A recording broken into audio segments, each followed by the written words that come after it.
All right, so when it comes down to weddings and timelines, who runs the timeline? So who runs the timeline? Who's in charge of the timeline? Well, that's a great question. For our company, I'm in charge of the timeline. Yeah, definitely not me. I think it's the photographer. So it depends on how big the wedding is, right? Do we have a planner? Do we have a day of coordinator? Are we in one place where the venue's coordinator is kind of running the show? That kind of deal. But otherwise, it's always us. Everybody is dependent, upon, the schedule won't move forward if it wasn't for us. We would never get out of hair and makeup. Right. Basically from when the time hair and makeup is done until the time the DJ takes over. Yeah, until we hand it over to you and the maitre d'. It's usually us, unless there's a wedding planner. I actually agree. Yeah. So I've argued with Brielle from I Do Wedding Planning about that. She's like, well, I run the wedding timeline. I'm like, I think the photographer. I think there's certain key moments that you guys need are super important to the day and to the couple. Where absolutely, if you don't have those moments done or correctly, that's why I think you set the time, and I always mention the idea of I think you should even set what time the ceremony starts. That's how we try to. So during our consults, or even when they first sign with us, we talk about the timeline, and a lot of the times the client doesn't realize what they're doing when they're picking the ceremony time. So we do talk about that before they even book us, and then right after they book us, because if they do have a say, we do help them pick the ceremony time. Yeah, 100%. I think that's super important, specifically with golden hour. So how do you work with trying to walk through your process of putting together a timeline? What's the first thing you think about when it comes down to timelines, and walk through your process? So we kind of work it backwards with the timelines and how we put them together. You forgot to re-ask the question. I just did, though. Can you just be quiet? Hold up. Cut that shit. I will start over. Do your thing. So when we create timelines, we start from the ceremony and we work backwards, basically. It depends on whether they're having a first look, what time, if we're doing family photos before or after. And then from that information, we build the timeline from that.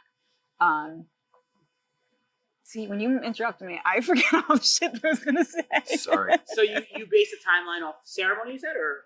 So what's the biggest thing that you like? We base the time off ceremony because especially. Again, I was talking, sure. We base the timeline, the start of the timeline, the schedule off the ceremony start time. If it's at a church, it's starting when it's starting. Venues, there's some more flexibility. If it's outside at a park or somewhere, somebody's house, there's a lot of flexibility. We can help them figure out that start time, but that ceremony start time is really what we base the timeline around.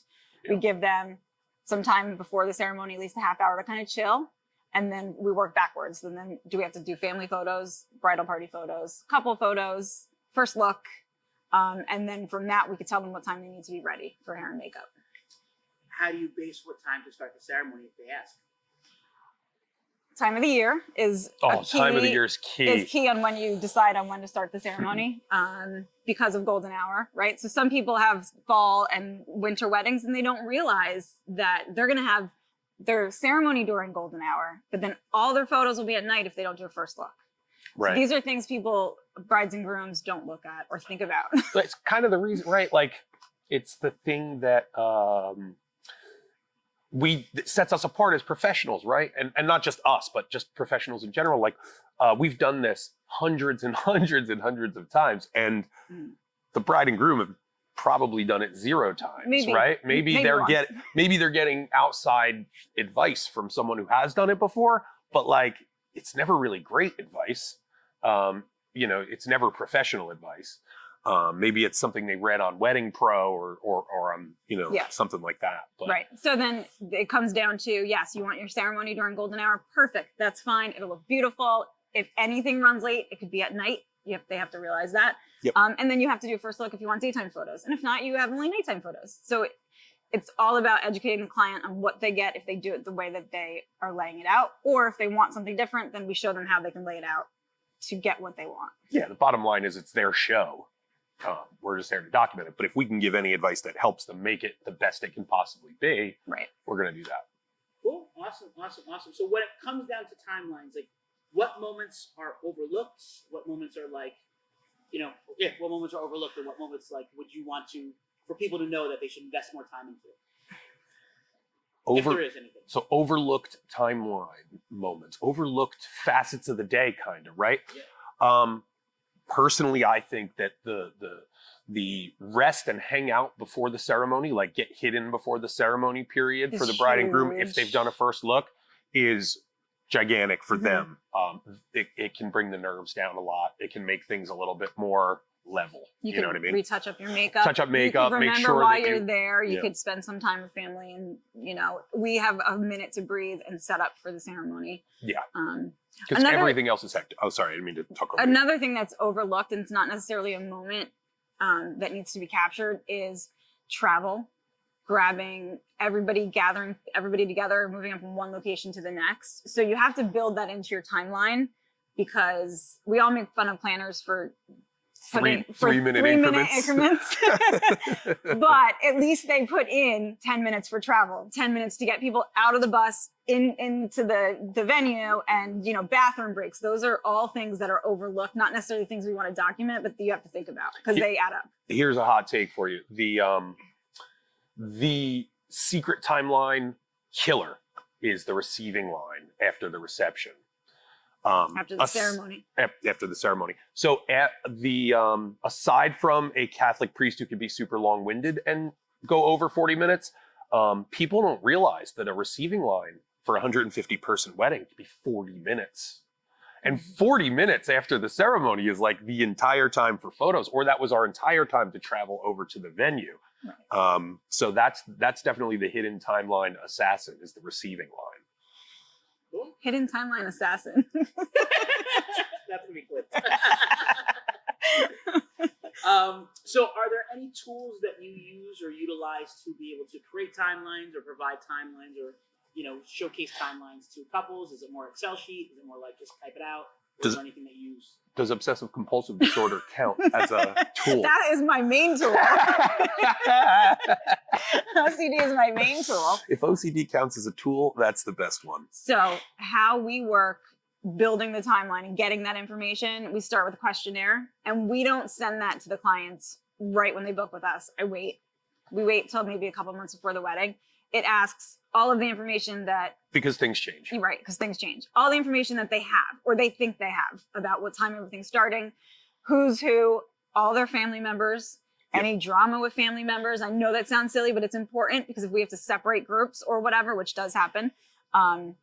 So that questionnaire, and then based on that, it gets funneled into an Excel sheet, and I don't give them an Excel sheet because they can change it. So I give them. We don't hand out Excel sheets. We hand out PDFs. But I personally use an Excel sheet. The questionnaire is way too long to bring with me. I like a short, simple, quick, one-page timeline that I can look at, and then they can use that to share with family, friends, other vendors, so everybody knows who's going to be doing what at what time.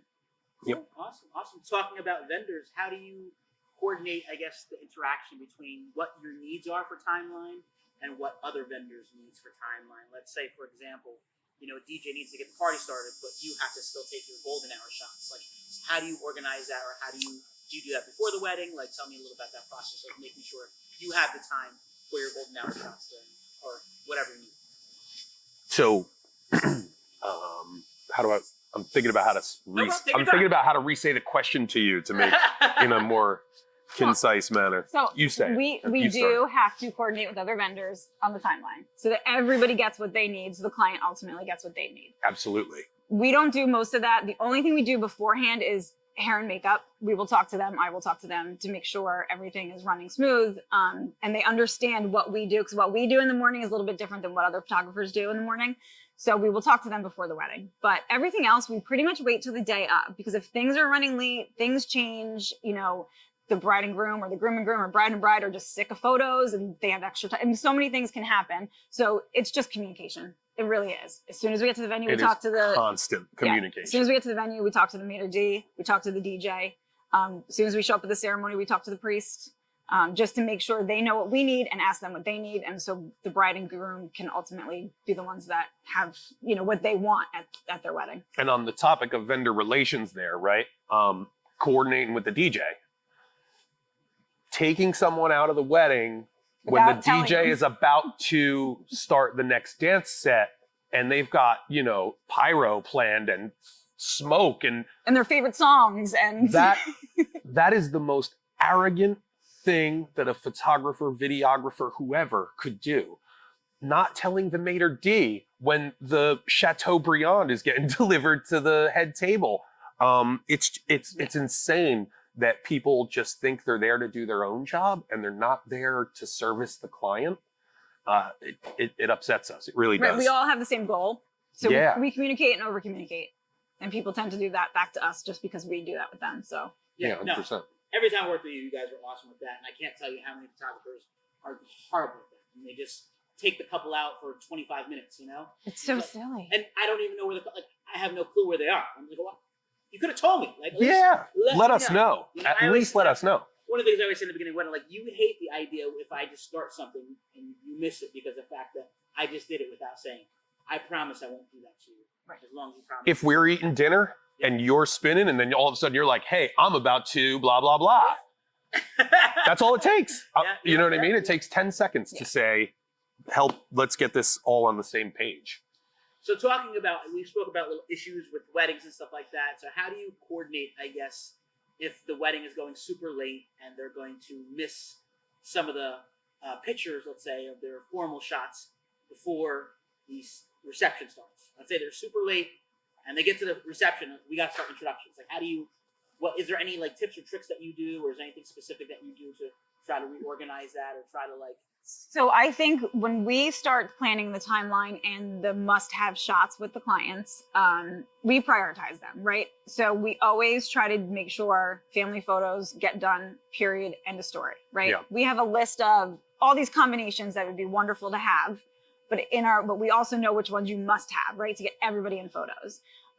So we will just adjust if something runs late, and we will prioritize the photos and do family photos first. Unfortunately, the bride and groom photos, portraits, those are the ones that get cut if things run really late or get cut down really short. And I know it sounds silly, but the entire point of a wedding is for you to celebrate with your friends and family. So to not have pictures with those friends and family that you were there celebrating for, if you didn't want them there and want to celebrate with them and have that memorialized, you would just have eloped.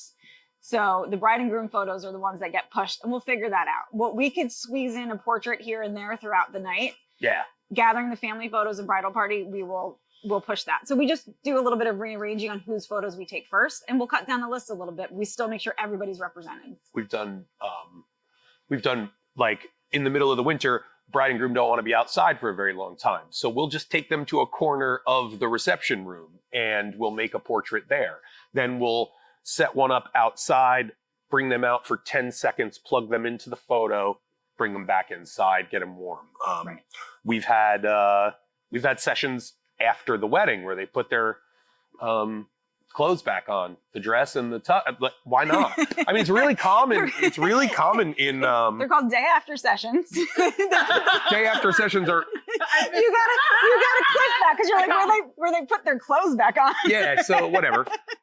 That was great. So I was put their dress back on is what I was gonna say, and then I was like, wait, but I'm not wearing a dress, so I have to say something gender non-specific. We've had it happen before where we've got to do a day after weather session. was not cooperating. It wasn't time, but it was weather, and they had a beach wedding, and they wanted nothing more than beach photos. So we said, okay, listen, don't worry about it. We will charge you literally just for our travel time. We'll come back out here next weekend that we have free if you don't mind putting your wedding clothes back on. Wedding clothes And back on. and then we did another portrait session because that could be done. Family and friends, it's very hard. They have to go back to their lives. You can Right. just do you. You know what I mean? So, yeah. So what I was going to say is day after sessions are really common in Europe. They are right? very common in Europe. They're not so much here, but we offer them. Yeah. If I got married, I would definitely do day after session. So much more relaxing. So much more relaxing. So Yeah. much less stressful. I feel like it's the next thing here to get And big. The first look was a big thing 10 years ago, 15 years ago, right? The reveal. And now I think it's going to be that day after session is really the next thing. I think the only hindrance is hair and makeup aren't necessarily always available and people don't want to pay for it twice. But I feel like our clients aren't huge on that anyway. So they're okay and have been okay with just doing it or having a friend do it. and putting their wedding dress back on. Now there's some clients who need full glam, so it might be a little bit more difficult, but those aren't our people. So Awesome. Any like horror stories when it comes down to timelines with weddings that completely like ruins your selves? We were late once. Whoa, you okay? Holy shit. he leaned over. Did you just lean over to check the camera? Yeah. That would be something Oh that my I would goodness. do. Extended lead. Let me fix this up a little bit. What's the timeout on that? How long will that record before you have to? I don't know. I never got to that point yet. Oh, gotcha. Horror stories. We had one horror story. We were late one time. You were late? We were late. We had the bride and groom out doing photos because the bride and groom wanted to just keep going and we doing weren't late photos. to the wedding. We were okay. We were late to hand the I was like, wedding, I don't hand the remember bride and this. groom over to the reception, to the maitre d', and to the entertainment. And I mean, we felt like total jerks. Like we felt like absolute total jerks. So we were at a golf course. We're at a golf course. We were out on the golf cart, far away from the whole reception. As party. far from the clubhouse as you could possibly be. So that's why we lost track of time. We couldn't see anything. I mean, I don't think we've really, knock on wood, this is wood, right? I think it's not. wood. It's woodish. I don't think, we haven't really had any horror stories. So we try to walk into each wedding day with no expectations, right? Yes, we have a timeline, and we tell our clients this too. Once the day is here, like it is what it is. Yeah, Just let go, let enjoy God. yourself, right? Just enjoy yourself. We had a bride who was 3 hours late. 3. Yeah, that's the worst ceremony. we've So ever had. the ceremony started an hour and a half late. So we just had to really rush everything. But really, it's our expectations. Like if they were okay with being that late, they get less photos. That's really all that happens. We just have to adjust our expectations. It's easier for us because we don't charge by the hour. So, as you know, we do full day coverage. So if things are running late, there's no chance that we have to leave before whatever gets done. You know what I mean? So that's always the way it is I think for us. I would be stressed if we always did 8-hour weddings and something ran or really 10-hour late, weddings or whatever.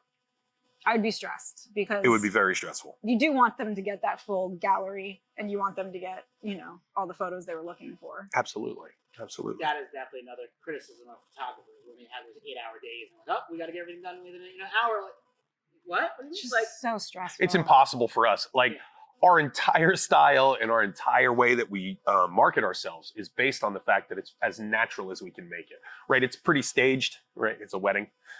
Everybody's like staged clothing and staged in beautiful locations, but we try to make it as organic as we can from that point forward. So we need a lot of time to do that. Like there's a lot of photos that we take that are terrible because you have to build up to the level of rapport with the client. So we could never just walk in and be like, cool, are those the details? Is that the dress? Yeah, great.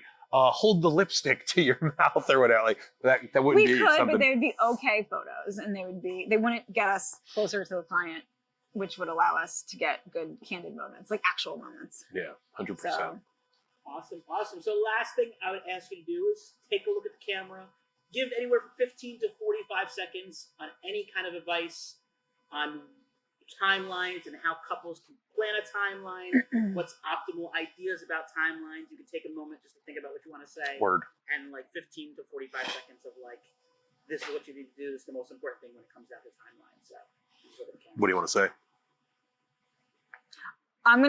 I'll say that a timeline is there to be a guide for your day, but to really Wear it like a loose fitting garment. sure. I'm not going to say that. Well, they say that in AA. You should wear your life like a loose fitting garment. Okay. Doesn't have to be. Hold you. Are you ready? What are you going to say? No, I don't know what I'm going to say. That's why I wanted to find out what you were going Okay. to do first. I will say, I think vendor communication and Communicate with your family and friends. communicating. Yeah, I think communication is good. What I'm going to say. So do your thing. Okay. The biggest thing about timelines, I think, is that to remember they're there as a guide for your wedding day so that you can attempt to get all of the things in your wedding day that you would like. But it is a guide. You need to be flexible. things happen. Everybody that is there, all of your vendors will change things, and they will make sure that you have the most amazing day. So when that day comes, the timeline is there for a guide, and it is what it is on that day. The whole goal is for you to enjoy yourself with your family and friends. Absolutely, 100%. Couldn't have said that better myself. Well, I could have. You could have, like a loose fitting garment. So for me, the most important thing about keeping our timeline. No, I don't want to say it that way. All right. So what I think the most important thing related to our schedule during the course of the day, it's going to sound corny. Open line of communication. Open line of communication between the couple and the vendors, right? For example, I don't want to be doing any more pictures. I want to go sit down. And then we say, okay, let's stop doing pictures. Go sit down. Open line of communication between all of the vendors to make sure that the couple is going to get the absolute best experience that they can get. And their day is just going to really go off without a hitch. That's the entire goal. We don't want to have to put out any fires. We don't want any kind of negative energy getting back to the couple. So communication staying open is what keeps us on the ball and keeps us as close to those 3-minute timeline increments as we could possibly hit. Yeah. Awesome. That's a wrap on Nick and Kelly. Woo! Thank you so much.